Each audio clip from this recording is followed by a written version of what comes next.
"Get out, you poor high school dropout. You're totally out of place here. In an exclusive, members-only luxury inn." This utterly misplaced shout echoed through the halls. The voice belonged to a beautiful but ill-tempered woman, a former classmate who had been disliked since middle school. She had shown up uninvited and immediately started hurling insults at me as soon as she spotted me. Even when one of the organizers tried to intervene, she complained, saying it was a complete failure on their part to forget to invite her, souring the mood of the gathering. Apparently, she found out about this place through the social media posts of our classmates, despite not having received an invitation herself. She was obsessively checking the social media of just another former classmate, with whom she wasn't particularly close. Several classmates who posted the information looked remorseful. They never imagined that a classmate they didn't even follow and weren't close with would go out of their way to check their posts. Moreover, none of the classmates who posted had specified which reunion it was for. Was it for the elementary school reunion? Or the middle school reunion? Or perhaps the high school reunion? Yet, she tracked down the classmates who posted and determined that all of them were from our middle school days. She boasted about it, but the other classmates present were quite taken aback. Her level of obsession was honestly frightening. The reason Emily wasn't invited to the reunion is simply because she's disliked. However, she seems to still believe that she's popular, just like in middle school, and complained to the organizer that the reunion couldn't start without her, the star of the class.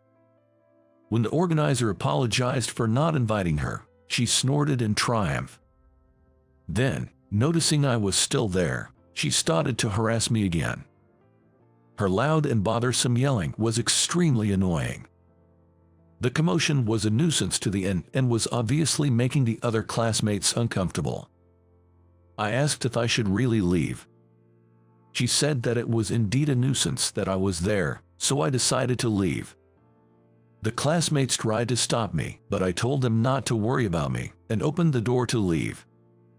As I left, I heard her say loudly, as if for me to hear, that she was relieved. Little did she know what a terrible experience awaited her the next morning.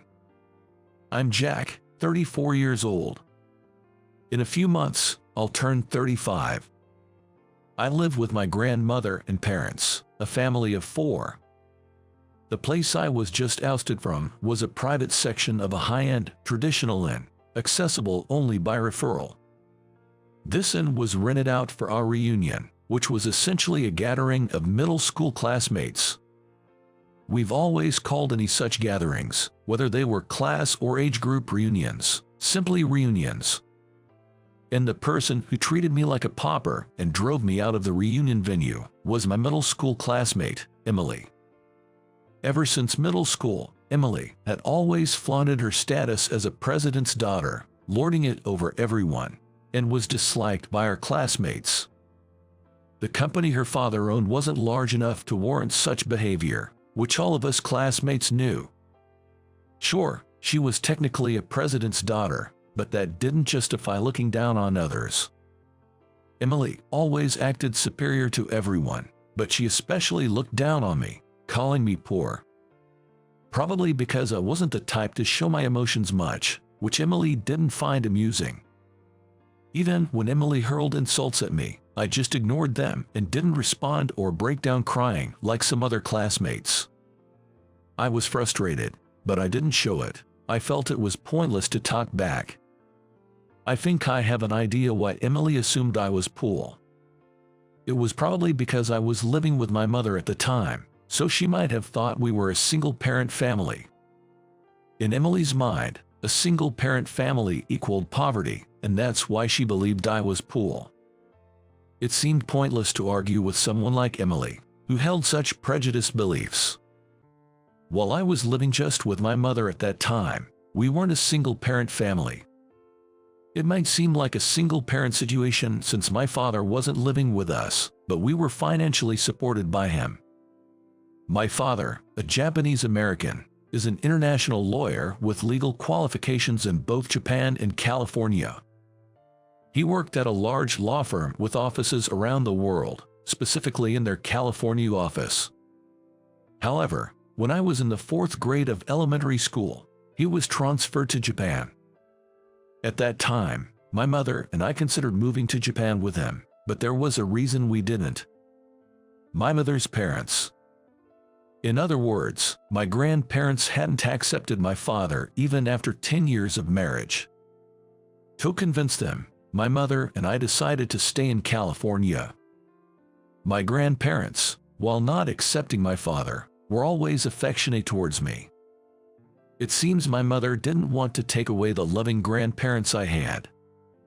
So, my mother and I stayed in California, but my father would visit us for a long vacation once or twice a year. The opposition from my grandparents was apparently because my mother married immediately after graduating from university. Although my father was 6 years older than her and had more life experience, my mother had just started her career. To my grandparents, it might have seemed like my father had charmed their daughter. But, as I heard from my father, it was more my mother who had passionately pursued him. Also, my grandparents couldn't quite accept that he is not purely American, even though he was fluent in English and of American descent. They could understand it in their minds but hadn't reconciled it emotionally. Thus, my mother and I regularly visited my grandparents and helped with the family business while trying to persuade them. While helping with their business, I began to think that I wanted to do the same kind of work as my grandparents someday. I expressed this desire during the summer of my 3rd year in middle school. "Can I take over here someday?" My words surprised my grandparents and my mother. I admired my father and had said in my younger years that I wanted to be a lawyer like him, so their surprise was understandable. It's normal for childhood dreams to change, but my mother and grandparents probably thought I still aspired to be a lawyer. This revelation changed everything. Apparently, my grandparents had been worried about not having an heir since my mother married my father, and I was planning to become a lawyer. My mother had not definitively said she wouldn't take over, and if she had, my father would have quit his job as a lawyer to work with her. It was clear to me, even as his son, how much my father adored my mother. His expressions of love were so abundant that even I felt embarrassed watching them. Of course, he also showered me with plenty of love. Maybe my reluctance to express my emotions was due to my father's overly straightforward expressions of affection.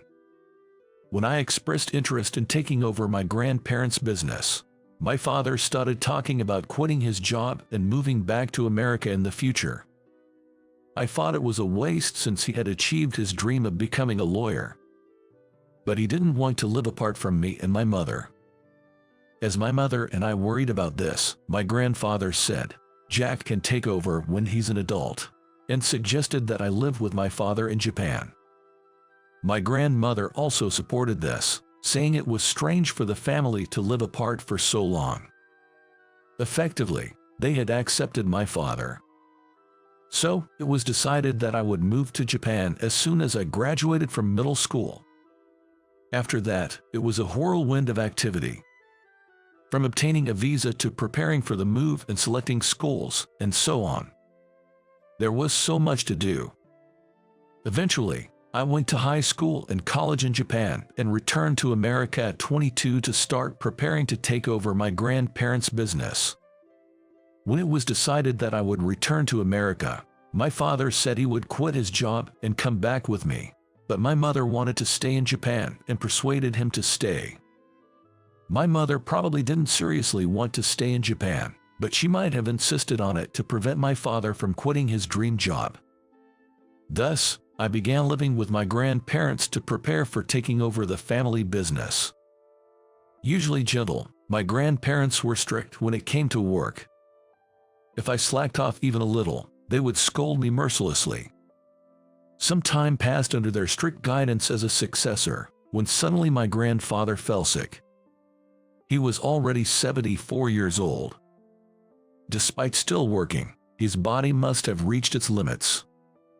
My grandmother, being 71 years old, decided to retire as well. Employees who had been with my grandparents longer than I and had helped out since their childhood recognized me as the successor and agreed that I should take over.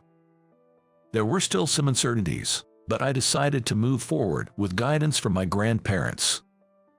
While preserving the aspects my grandparents cherished, I also planned to incorporate the ideas of the younger employees. 5 years have passed since I took over, and it was time to start new initiatives. Thanks to these, I was leading a very busy life. Occasionally, my parents would visit from Japan and help out. Now, my grandparents and my father have a good relationship. My grandparents now exchange hugs with him as a matter of course. A year into the planning for these new initiatives, just as we were about to start implementing them, I received a call from Michael, a close friend and middle school classmate. Knowing I was busy, Michael's call must have been about something significant. When I arrived at the meeting place, I was surprised to find not only Michael, but also our former classmate, Sarah. I had assumed Michael would be alone, but after hearing their story, I understood why they came together. "We've decided to get married," they announced. Michael and Sarah were my classmates in middle school. However, they hadn't been dating since then. As far as I remembered, they went to different high schools and universities. It turned out that Michael, having overworked himself and fallen ill, was hospitalized, where Sarah, inspired by her beloved grandmother's illness to become a nurse, was working. Everyone knew Sarah had aspired to be a nurse since middle school, following her grandmother's passing. I remembered Sarah had gone to a high school with a nursing program. Many boys, attracted to her calm and kind nature, had admired her. Michael had become a lawyer.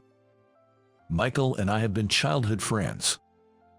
Our houses were close to each other, so I also knew about his father, who is a lawyer. When I was dreaming of becoming a lawyer like my father, Michael too expressed the same aspiration.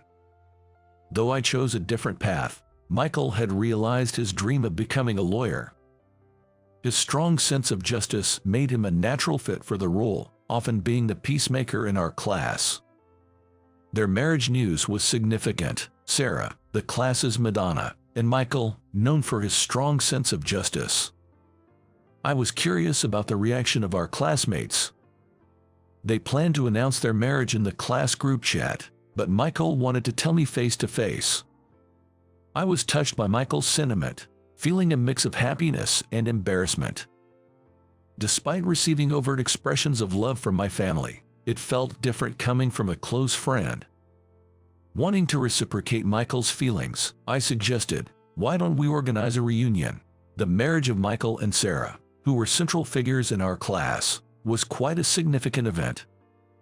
Part of me wanted to see how our classmates would react, but I also felt that announcing their marriage in a group chat seemed somewhat lackluster. However, Michael and Sarah looked conflicted at my suggestion. I remembered that the invitation for the 15-year reunion, held every 5 years, hadn't reached me 5 years ago. As I asked what happened, Michael and Sarah exchanged glances before explaining. My moving to Japan after middle school graduation was only known to close classmates. Of course, Emily wouldn't know. Apparently, Emily made wild assumptions when she found out someone else was living in my old house and there was no sign of me attending a nearby high school.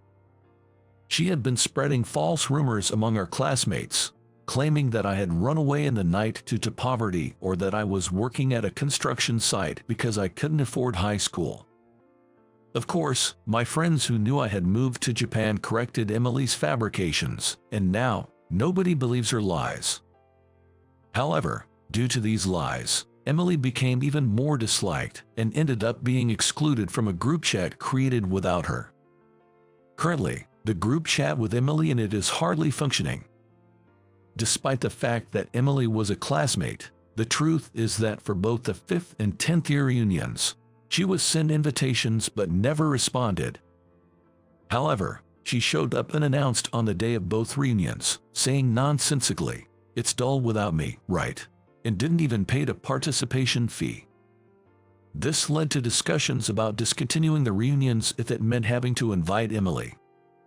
I couldn't attend the 5th-year reunion because I was in Japan, and I missed the 10th-year one as I was too busy learning the ropes at work.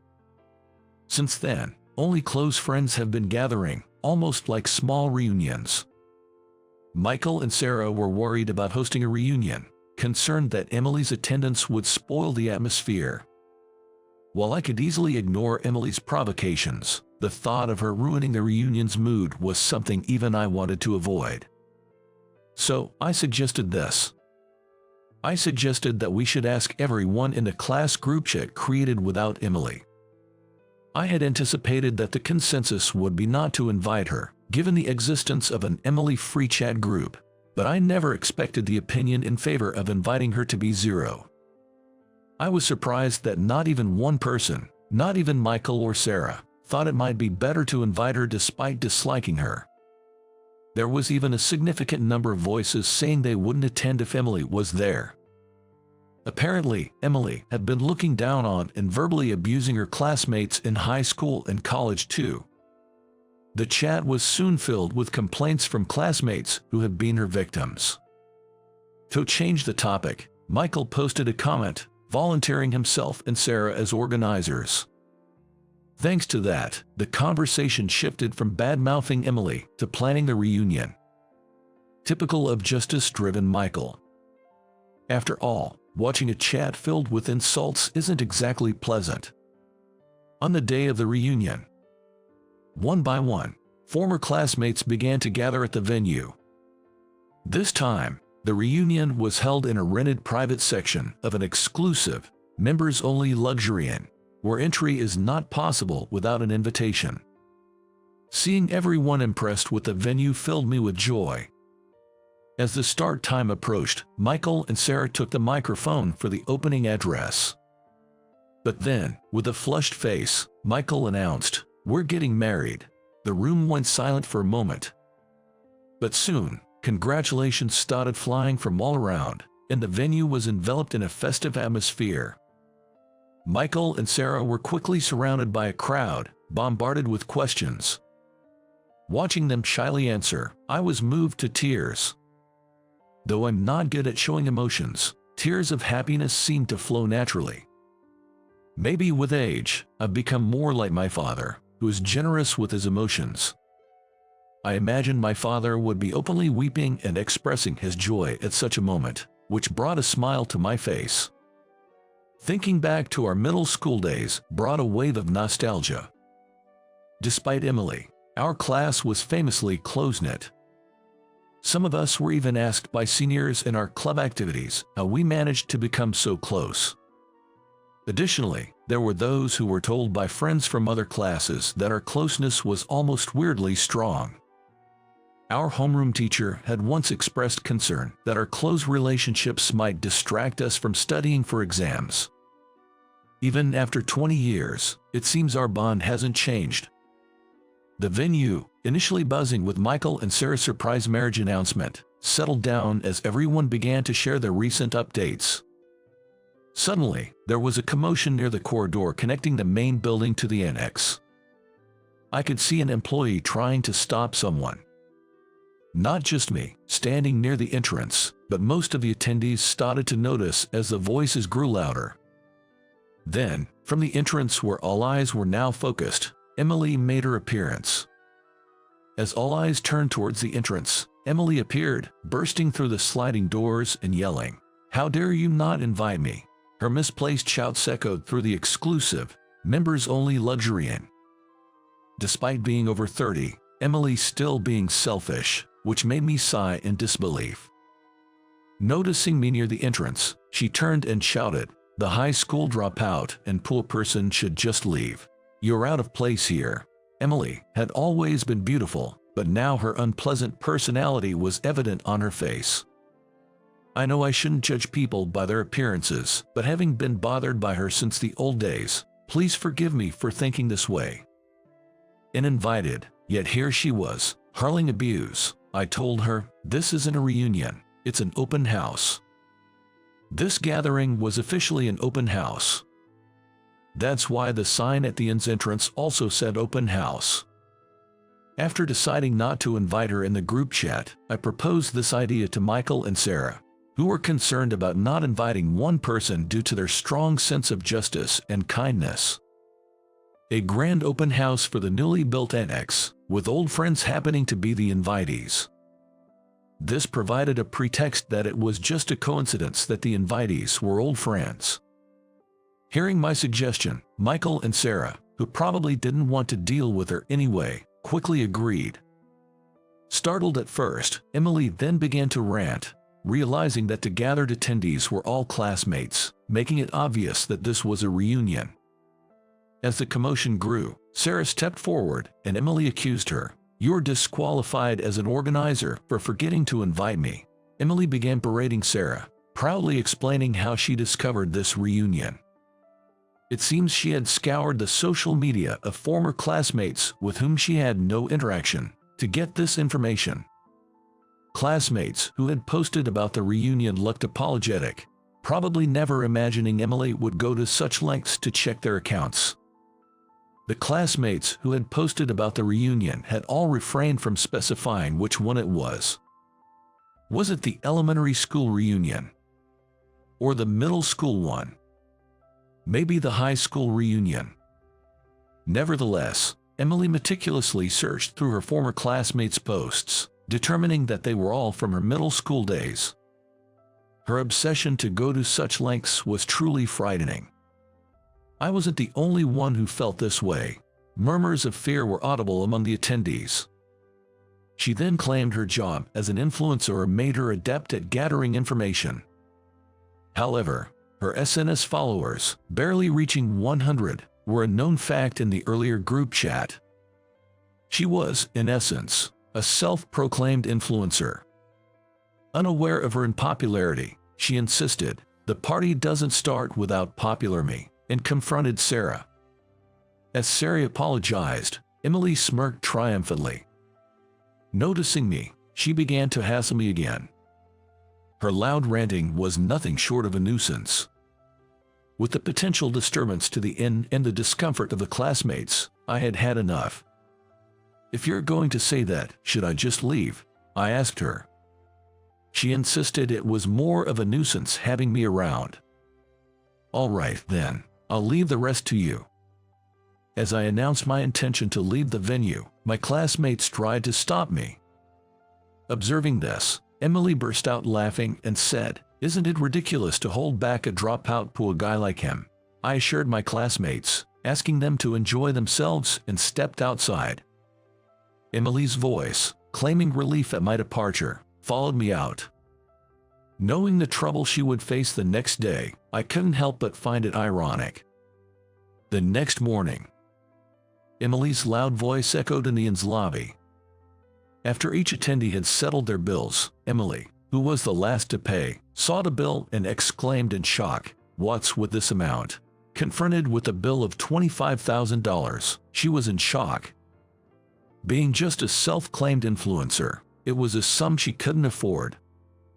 Accusing the inn of extortion and fraud, Sarah approached her. "You promised to take responsibility yesterday, didn't you? I learned about what happened after I left from Michael last night, after the reunion ended." Even after I had gone, Emily continued making belittling comments about our classmates. Once she found out Michael was a lawyer, she suddenly started acting overly familiar with him. Emily claims to be an unemployed influencer. Michael subtly indicated his preference for people who are self-reliant, but Emily seemed to think he was talking about her and got carried away by herself. Thinking she wouldn't understand unless he spelled it out, Michael was about to speak up when Sarah declared that he was her fiancé. However, Emily insulted Sarah, calling her plain and unattractive, and then, despite having been all over Michael just moments before, she suddenly claimed she had no interest in him. Even I, who heard about it later, was speechless. Whether it was pride or something else, I couldn't understand how someone could be so brazen after aggressively flirting with someone and then dismiss them. I'm sure the classmates who remained at the scene were just as shocked, their mouths agape. After a while, due to Emily's behavior, the reunion had to be wrapped up. Emily was still insisting it was too early to end, but no one agreed with her. Seeing Emily persistently trying to convince the guys to keep drinking, Michael finally resigned and informed the staff that it was over. Sarah, somewhat reluctantly, told Emily, who was about to leave the venue, "You'll have to take responsibility for driving Jack away." She said it with a smile.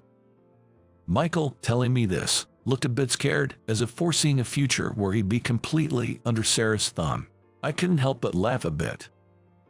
Confused by Sarah's remark, Emily started causing a scene, demanding the manager at the front desk take responsibility.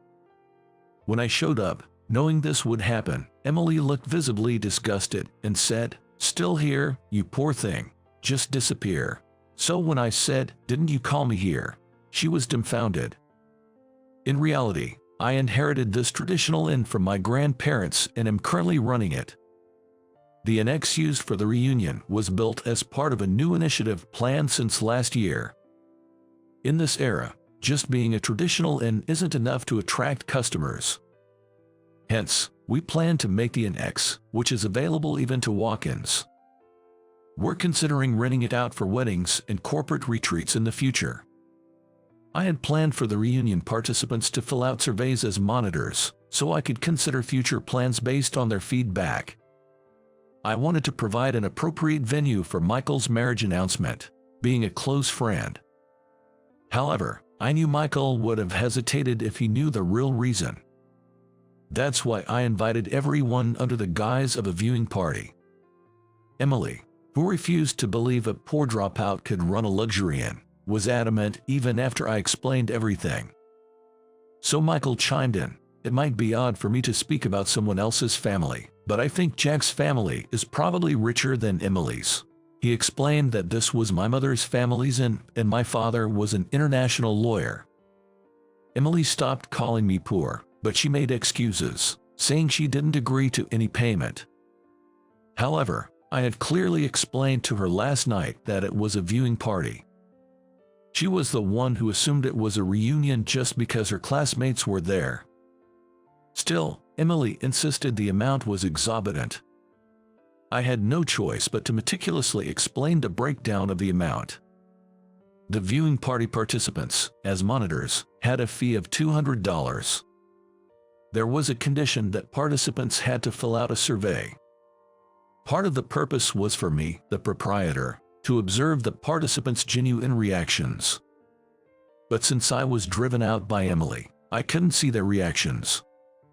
So I decided to charge Emily the difference for 25 participants. Since the annex's room rates weren't decided yet, I used the main building's rate of $1,200 per person, minus the $200 fee, totaling $1,000 per person for 25 people. Emily, who claimed she couldn't pay such an amount, was getting what she deserved. Michael told her she was lucky not to be charged for the damages she caused to the viewing party. There was a condition that participants had to fill out a survey. However, Emily proposed an amount of just $100 per month for the installment plan. That's an unreasonable amount. It was a ridiculous proposal, taking years to pay off $25,000. At that moment, someone I had called arrived. Seeing this person, Emily's face turned pale and she froze. I had called Emily's father first thing in the morning, anticipating her inability to pay. Emily's father runs a towel rental company. He had frequently visited this inn for business, so I knew his contact information. We handle our laundry and sanitation in-house and had no intention of using a rental service, so I had declined his offers. Thinking he was being offered a contract, Emily's father came eagerly but was made to apologize with his daughter after I explained the situation. He asked for forgiveness with only the apology, citing his business's poor financial condition.